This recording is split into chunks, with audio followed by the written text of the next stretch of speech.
Good morning, my sweet, sweet brownies. I hadn't called you guys in a long, long time. How's everybody doing? I just want to make a quick video right quick.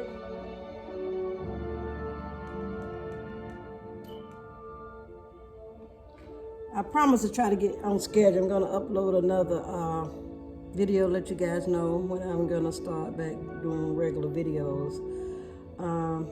It's gonna probably be Sunday. Sunday evening is probably be my best bet for me. Hope it works for you all, but I'll send it out.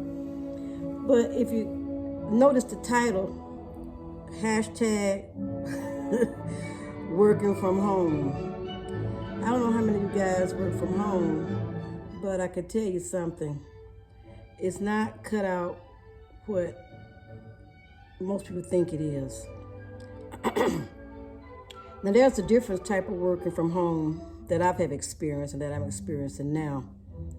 Now, before I retired, when I worked from home, it was not like what a lot of people I know do now.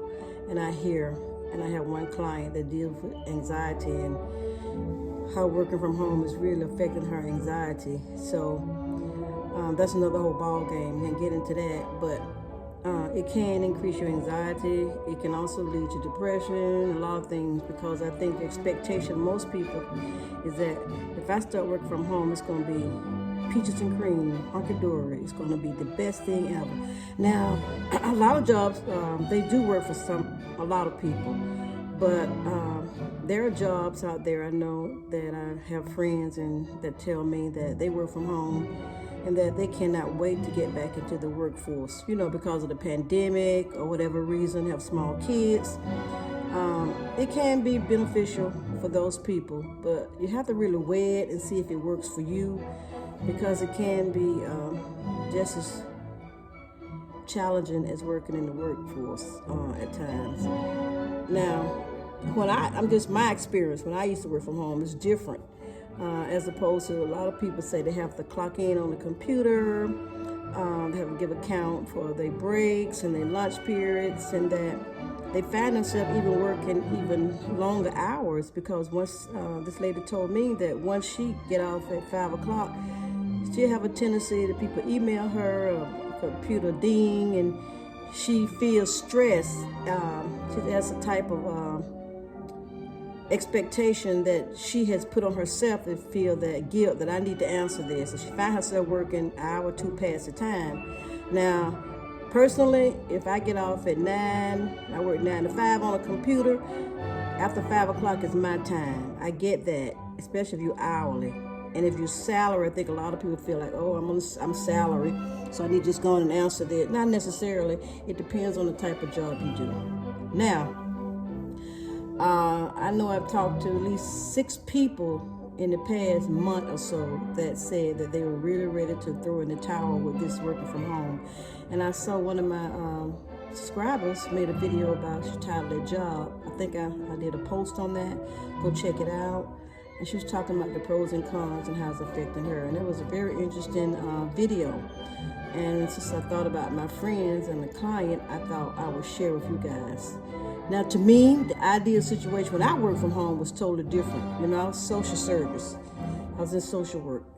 So the many jobs, I had not worked in an office before I semi-retired in over 18, 20 years where I actually had to go into requirement to go into an office. Because I had the luxury, I was in senior management, so I had the luxury of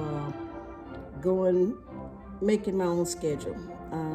And it was just only one lady over me, and then my superior, and then the CEO. So it was easier for us. I had my own AA, so I would call her and she had my schedule. My supervisor had my schedule, open schedule. And I would sometimes adjust my schedule if I wanted to work from home. Then I had the luxury to work from home anyway a couple of days a week, as long as everything ran smoothly. So that was a fairly easy job. But after I left that job, I took a job with the state where I was a state coordinator, and I oversaw the management of adults with disabilities in group homes. I would go in and monitor their services and do their IEPs and all that kind of stuff. But even that, that was an easy job. I did it for 1 year before I decided to do my own thing. I would actually have to go out and see my clients, monitor their services, conduct their IEPs, and then I would come back. I had 15 clients. You had 25 clients, but you did not see every client every month. You have to make a phone call to some clients every 3 months, and there may be in half of that caseload we actually go out and monitor their services, whether it's in home or group homes or whatever setting they were placed in. So after I would do my hour visit, I would come back and do my case notes. Now, the agency that I worked for at that time, before I started doing my own business, is that they did not care what hours, what time of the day you did your IEPs or when you did your case notes. Everything had to be due on the 15th of the month. So I would get started the 1st of the month, get all my visits in, all my notes done, and schedule my IEPs. And then what I would do after that, I'm done. I would turn all my notes in and got the approval, and the next 2 weeks was mine. I could go out the country, do anything you want to. You didn't have to be on call. If something happened to one of your clients and on call, you didn't really have to do anything, just answer the call and just refer them to the state, and that was easy. You never had to go out for a crisis in that position. So that's what I call, to me, the best work from home job, is where, most social work is a lot of paperwork. So you do your visit, you submit your paperwork, and that is ideal. I get that. I know everybody can't do that, but that's not as stressful type work from home as opposed to type where people are actually on the computer all the time. I saw one lady told me that she works 9 to 6 Monday through Fridays, and then she's required to do weekend work. And I was surprised. The money she was making is not as much I thought that she deserved, but it's not as easy to think. And a lot of people say they would never go back in the office. So it's ideal for some people. I meet a lot of people, but I meet recently a lot of people that say they're tired of it. I think you get burned out, you get claustrophobic, no interaction with other people, and then the pressure. So it's just only difference that what I'm seeing from these type of jobs is that you're at home doing it. So you're still there taking your lunch break, your 30 minutes or hour, whatever. And the paperwork can be notorious on a lot of these work from home jobs. I get it. So I know you have to be accountable, because I used to allow my ladies that was under me to work from home, but they still had to do the case, the notes, and turn everything on time. That's the only stipulation I had in place, is that you must be accessible in a crisis. Work from home, I didn't bother them unless I needed to. I had their schedule. I can see what they're doing on the computer, but that wasn't necessary because I trusted them as long as they turned the work in. So that's the idea. And sometimes I would do coupons for Christmas. I would make coupon books for my ladies that answer to me. I don't like to say my staff, because they're not my staff, my subordinates. So I would make coupon books for them, and I would give them like half a day off, and they could redeem the coupons. It was like, I think it was like 30 coupons throughout the year. I would give them for Christmas presents. I would give them a extra work from home day. I would give them a leave early day. I would give them just a bonus day. It was very creative. Can't remember. There's a lot of things. They just love that coupon book. So I think working from home, you have to approach it just like any other job, and ask yourself, is it working for me? Is it stressing me out? And do I need to find another one?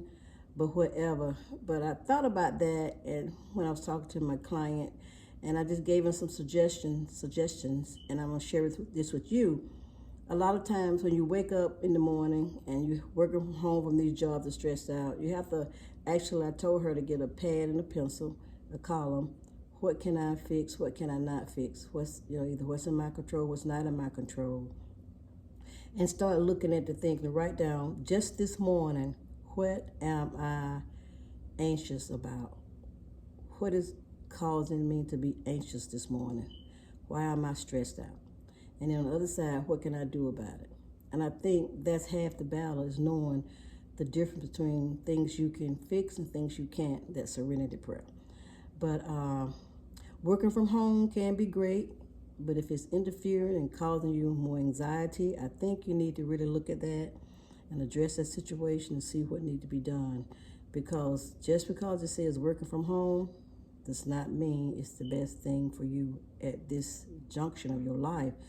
But if it works overall for child care or whatever, car wise, and you have all the equipment, you can find another one. There are millions, not millions, there are a lot of work from home jobs. I know there are a lot of them. My niece sent me a list if I want to do a part-time, but I have enough stuff to do right now. So I don't think, and I'm not a candidate, I can tell you right now, I could not do a full-time job working from home at a computer, 8-9 hours. No, that's not me. My neck, my back would not tolerate that. So, but if you are working from home, just revisit the situation, see what you can do. My niece told me she has a work from home job. She works for, is it Amazon or somewhere? I can't remember. But she makes $20 an hour, and she likes it. Now you get all these benefits and all this great stuff, but at the same time, it can be challenging. So, and you just because you work from home, you have to also follow those dollars. You can't just think, oh, I'm working from home. Be conscious of the money. Be conscious of the relationship you have with money. So it can work. It can work. But the question is it working for you? Is this particular working from home job working for you? If not, you start doing some research, but never quit a job before you have another in hand. So that's all I want to share about working from home. But I also want you guys to think about this. It's really saddening to hear about all those people dying over there in Syria and Turkey. Yesterday I heard it was over 10,000. That's a lot of folks, guys. A lot of people. And I was thinking about, I wake up early in the morning, I do my devotional, and then I read my books, especially my Don't Sweat the Small Stuff. I love this book. Over the years, I heard me talk about this book. And it's Don't Sweat the Small Stuff. And I think the author of this book has passed away since. He was a young guy in his 40s. I call young. Carlson. Don't sweat the small stuff, because in the end, it's all small stuff. And this book is a great book to help you to deal with anxiety, depression, or any other experience or emotion you're stuck with, or behavior you want to change. It's also, it's really helpful. It's been very beneficial to me, and I think you will enjoy it, so check it out. But guys, let's not get so heady and high-minded that we think that we're exempt from something that's happened in Turkey. Maybe not to that magnitude, but guys, we live in challenging and unpredictable times.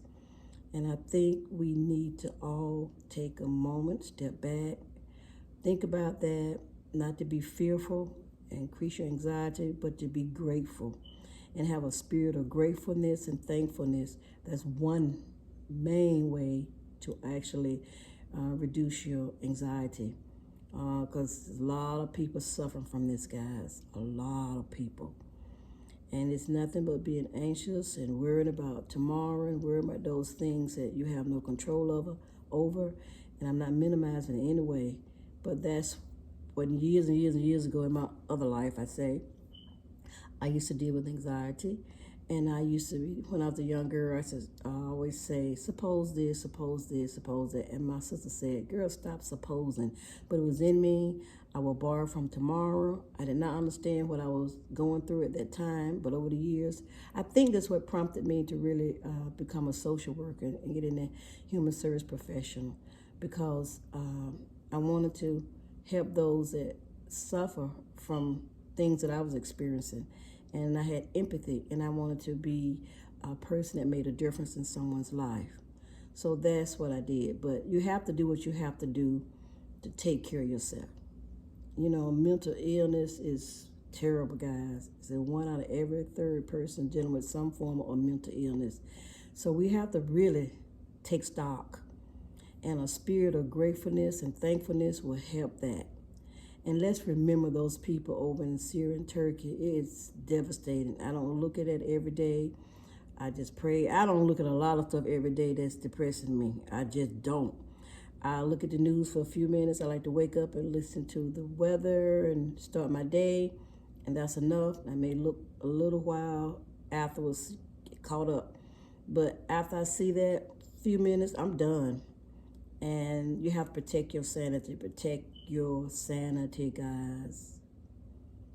And I will be back more often, I promise. But in the interim, I just want you to remember that. And I love my cup. This is one of my Christmas prayers. I think I showed you guys.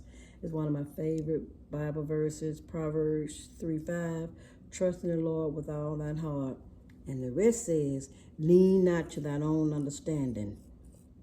Whether you're a believer or non-believer or whatever, you got to have something that you believe in that's greater than you. Because it's not just all about you. So I'm not going to, that's another whole ball game, another whole topic. I promise not to get there. But I just want to share that with you all right quick. I hadn't been on here for a minute, but I'll be doing more topics and sharing more of my readings. I love to read. And I love to spend time alone with me, myself, and I. But in the interim, we have to take time out and revisit that working from home stuff, because it's getting a lot of people, guys. And sometimes it's just not worth it. When I got tired of work, I stepped away from a job making big money, good money, and that's okay. And I'm going to do a video to help you all about share with you how I stepped out on faith and got my own business. So there are ways to make money. You can always reach out to me at impactme58@gmail.com, impactme58@gmail.com. I put it in the description. Thank you guys, and have a great day. And remember what Mr. Carson says, don't sweat the small stuff, because in the end, it's all small stuff. Take care. Bye-bye.